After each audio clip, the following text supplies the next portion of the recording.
2024-25 শিক্ষাবর্ষে একাদশ শ্রেণীতে ভর্তির প্রয়োজনীয় কাগজপত্র: এসএসসি অথবা সমমান পরীক্ষা পাশের মূল একাডেমিক ট্রান্সক্রিপ্ট অথবা নম্বরপত্রের ফটোকপি একটি, এসএসসি অথবা সমমান পরীক্ষা পাশের মূল প্রশংসাপত্র ও তার ফটোকপি একটি করে দুটি, এসএসসি অথবা সমমান পরীক্ষার রেজিস্ট্রেশন কার্ডের ফটোকপি একটি, শিক্ষার্থীর সদ্য তোলা পাসপোর্ট সাইজের রঙিন ছবি 3টি ও স্ট্যাম্প সাইজের ছবি 2টি,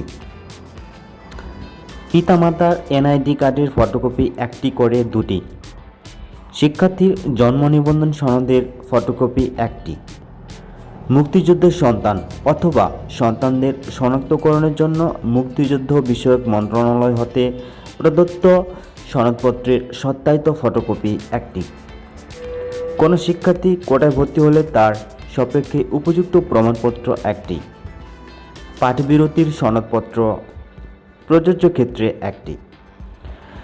একাদশ শ্রেণীতে ভর্তি ফি এর পরিমাণ এটি কলেজভেদে বিভিন্ন হতে পারে। বিজ্ঞান শাখার জন্য 3,890 টাকা, মানবিক শাখার জন্য 3,570 টাকা এবং ব্যবসায় শিক্ষা শাখার জন্য 3,570 টাকা।